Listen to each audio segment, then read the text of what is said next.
चलिए बिना देर किए रुक कर लेते पश्चिम बंगाल की तरफ, जहां जैसे जैसे विधानसभा का महीना जो है वो नज़दीक आते जा रहा है, वैसे वैसे ममता दीदी बौखलाई जा रही है और इधर उधर भटकते फिर रही है और बयानबाजी भी कर रही है। अब तो उन्होंने प्रधानमंत्री मोदी पर ही कटाक्ष कर दिया, प्रधानमंत्री मोदी को खुली चुनौती दे दी, साथ ही साथ बड़ा हमला भी किया, ये कहते हुए कि अगर हिम्मत है तो कल के कल इलेक्शन करवा लीजिए, होना जाना कुछ नहीं है।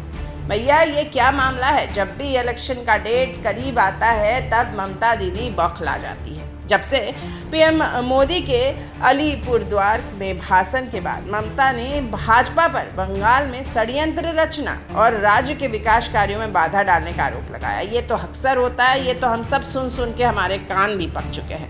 उन्होंने ऑपरेशन बंगाल पर भी सवाल उठाए और केंद्र सरकार की योजना पर सवाल खड़े किए। साथ ही साथ ममता दीदी का ये कहना है कि मोदी जी जब भी यहाँ आते हैं तब वो कुछ षड्यंत्र रचते हैं हमारे लोगों के साथ, हमारे राज्य के साथ, और ये इस बार हम चलने नहीं देंगे। मुख्यमंत्री ममता बनर्जी ने कहा कि अगर प्रधानमंत्री मोदी में हिम्मत है तो कल चुनाव में उतरे और बंगाल आपकी चुनौती को स्वीकार करने के लिए तैयार है। हम पीछे हटने वाले में से नहीं है। ये हमेशा होता है जब भी इलेक्शन का वक्त जो है पास आता है। इसका मतलब क्या समझा जाए? क्या मोदी से डर गई है ममता और इसलिए बौखला के कुछ भी बयानबाजी कर रही है, या फिर वो अपने जनता को, यानी कि वो अपने राज्य की जनता को फ्री में शो दिखाना चाह रही है? कुछ भी हो सकता है भाई, ये तो इलेक्शन का वक्त है।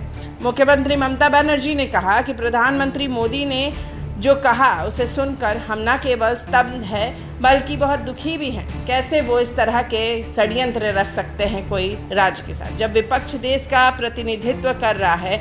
उनकी मौजूदगी में उनके मंत्री ने कहा कि वे ऑपरेशन सिंदूर की तरह ऑपरेशन बंगाल भी करेंगे। मैं उन्हें चुनौती देती हूं कि अगर उनमें हिम्मत है तो कल चुनाव में उतरे, हम तैयार हैं और बंगाल उनकी चुनौती स्वीकार करने के लिए भी तैयार है। अब तो ये समय ही बताएगा कि कौन पूरे तरीके से तैयार है, और उनके तैयार से जनता को क्या, जनता के मन में तो जो होगा वही साथ साथ राजा या फिर रानी बनकर सामने आएंगे।